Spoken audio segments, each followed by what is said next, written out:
Welcome to Logan Airport. I'm Derek. I'm Shrey. And we're on our way to Spiel to see some games, play some games, demo some games. And I've been going for quite a while. I've been going since 2017, and it has changed over the years. There was some halls that weren't being used, and those halls have been used throughout the years. Last year, almost all the halls we used, they spread across the vendors so that individual vendors could be near different types of genre. So you actually could get different types of games. So you get the strategy games that might be next to something that might not necessarily be other strategy games, which made the hall move a little bit better. Before, the halls were individually sectioned so that each one of the halls would kind of be just that type of board game, which you ended up having Hall 2, the strategy board games, very, very full, and overflow of 3 specifically.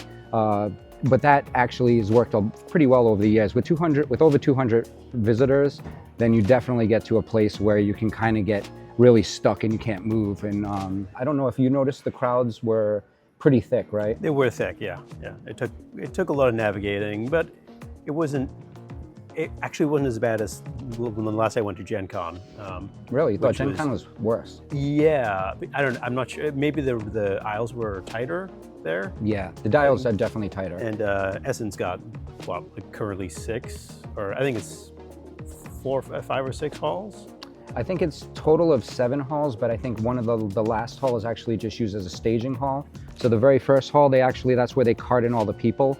And all these people are carted in this very, very large area, kind of like cattle. And then they're pressed up against the wall, and then everybody will then go in once the hall opens. And they'll actually, like Gen Con, it's open from different sides, and basically you just see people running to the specific booths that they want to go to, because some games, we want to get in early for demos. Sometimes it's really hard to get a demo.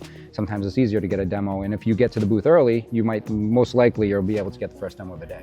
Yeah, hopefully. Although people, when the doors open, people run to the specific booths they want to try the games at. So It can be tough to get some demos for some of the longer games. You kind of have to be lucky with the timing when the table's finishing up, or you just hover there for an extended period of time waiting for a slot to open up. Hovering sucks because you only have so much time there, and because you want to buy games also, you're going to spend some time in some lines, and usually the heavier. Not heavier, but the more popular, the hottest games, so to speak, are the games that tend to generate pretty large lines. Certain publishers will always have long lines, just in general, because they tend to be destination. We want to talk about this evening, before flying out to Europe, is a look back at some of the games from Spiel 2024 that we particularly enjoyed. I'll start with the first game that I have on my list, which is Rebirth.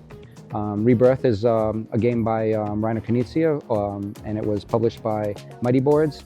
It was a very simple mid-weight game, so simple as far as we're concerned, because obviously we stray a little heavier. And that game itself played really strong because it had a really nice flow to it, and there was interesting thing about it is you only have 2 tiles and you only have one choice to make, and that choice it's more tactile because you have to get it right away, but those choices actually end up being kind of really nice because it doesn't give a lot of AP to that player. So I really enjoyed Rebirth from last year. Mm-hmm. I only got to play it once earlier in the year before Essen, and I felt a little bit restricted by the choice. Yeah. That I kind of wanted a bit more freedom, a little more agency, but I did mention that to Rainer. Yeah. And it wasn't taken very well. So I feel like he wanted us to not have that choice, and he felt like that he wanted the game to be more snappy. Yeah. So, and it kind of feels snappy, but you're right. The choice is something we do like that in general in games.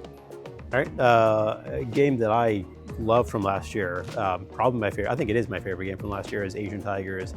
I got to play, when they were demoing it at Essen last year, they were doing half game demos because the game is a 2 half game.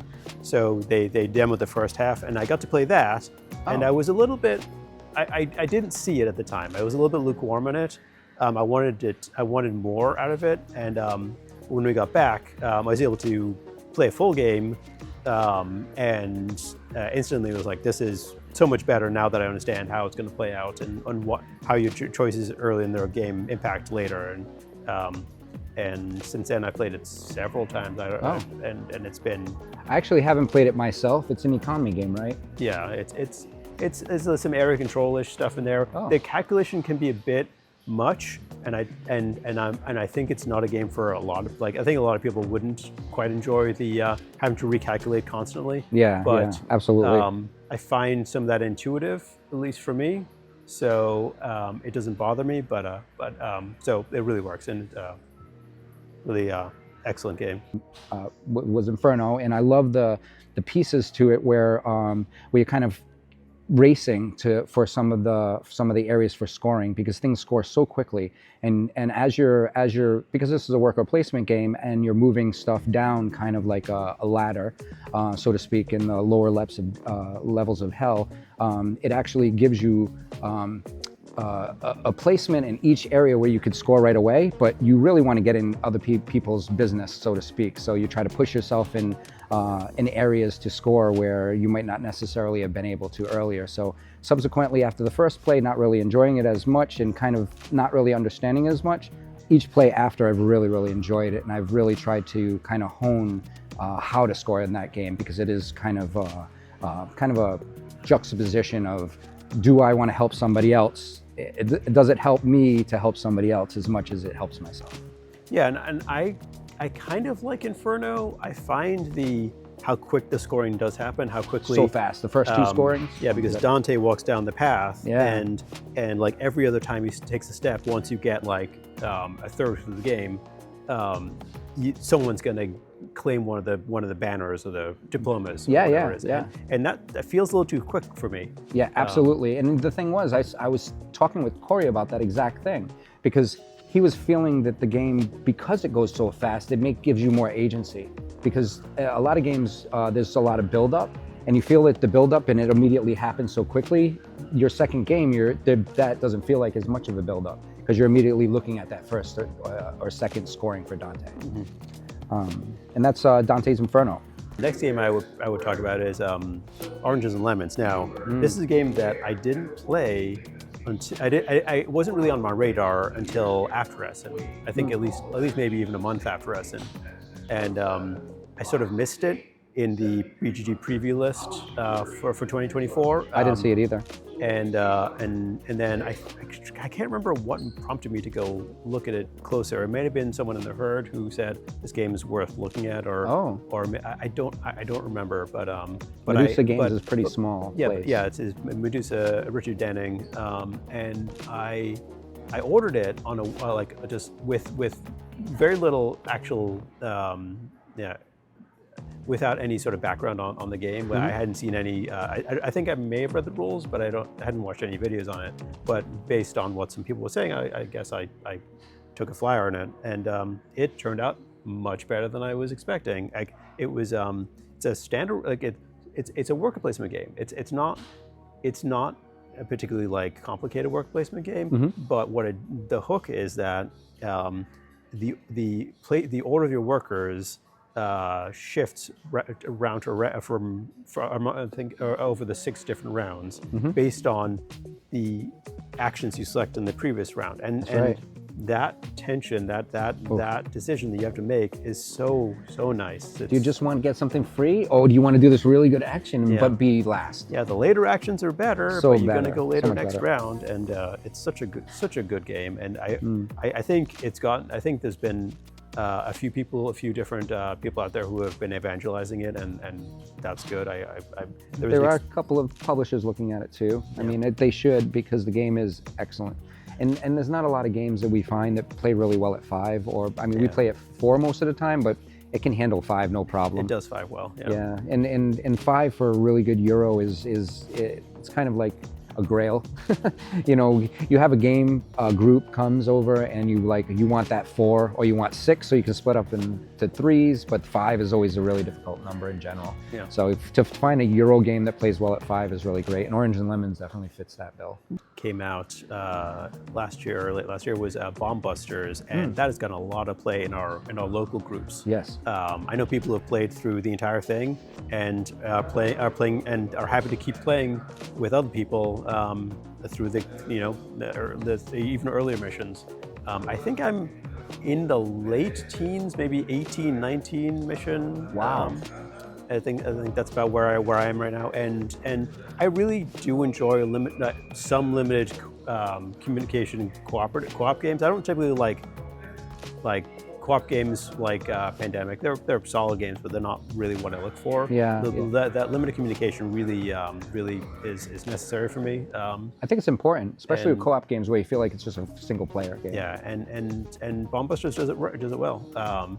There's a bit of like luck that can go into it, and you can take some guesses and hope that you're right. But it does a good job of ramping up the game through the different missions and tweaking things, adding some extra choices.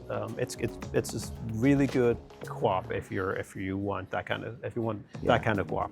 I hate co-ops. I mean, I really think co-ops are really just games that you play with people that don't want to play, that they'll like to play the game with you and they're nice and they want to play the game with you. But Bomb Busters is different. I mean, that game it really is a cooperative game, and you really feel the tension when somebody's going to reach over there and grab the one that's going to blow up everything. Yeah. So great game. Yeah. It was, and I think it's one of those games that's going to still continue to get played. Yeah. My next game is Shackleton Base. Shackleton Base by Fabio Lupiani. Lupiano, sorry.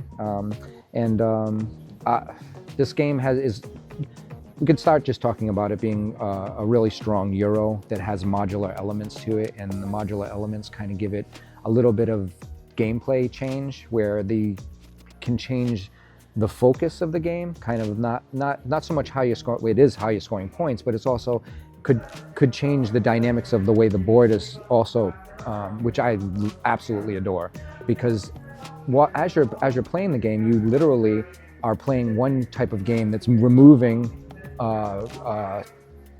resources or people.